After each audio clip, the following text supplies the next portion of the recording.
let's have a look at Kamala Harris's campaign team, because they've been caught out secretly editing news headlines in Google search to paint her in a more favourable light. This was quite an explosive story in the US. Michael, what do you think about this? I mean, this is literally fake news. They accused Donald Trump of fake news, but this actually is fake news. Well, Harris's campaign team, I've got to say, have done an outstanding job so far. Anyone who's watched this station over the last 3 years, and anyone who's watched Fox in America, knows that Harris is completely unqualified to be president of the United States. But, you know, here's the thing.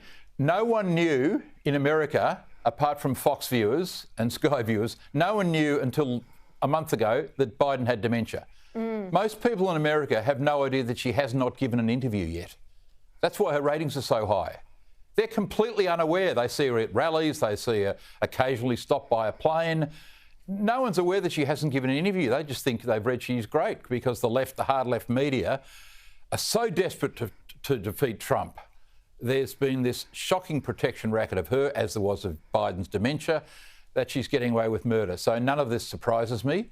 And they've done an excellent job so far. The question is, can they pull the wool over the eyes of the American public for another 3 months? I think the answer is probably not, but they might. Well, they might. Look, the media is helping with that. Have a look at this front cover of the Time magazine.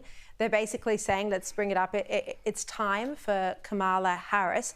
I mean, Richo, you know, Donald Trump, unquestionably divisive, but there's no doubt the media would never get behind him like this. No, I think that's probably true. Then again, if you're in my shoes, you say thank God for that. I'm looking forward to a Harris presidency. I can't wait for it to happen, and it will happen.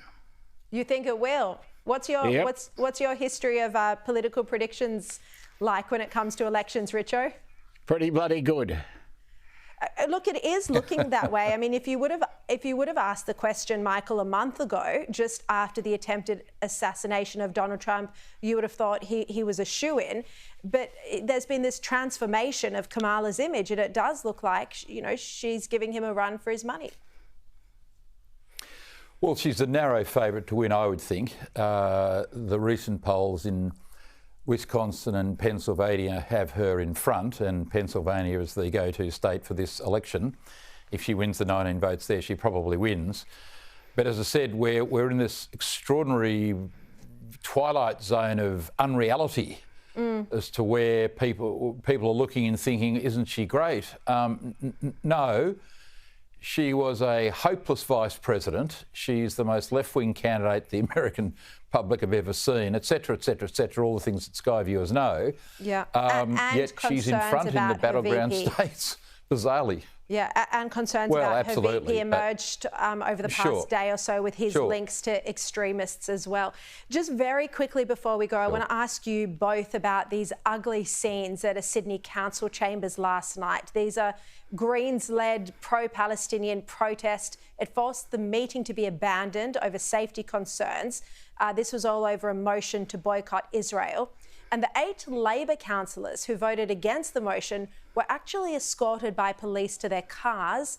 100-strong crowd. If we have time, can we play a very quick snippet?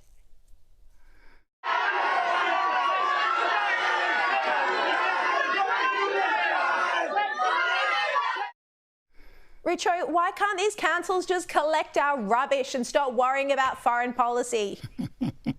I think that's a good question, because I'm not sure what their qualifications are to comment on it. But one thing's for certain, you get activist councils, and they'll consider themselves expert on everything and able to intervene on everything.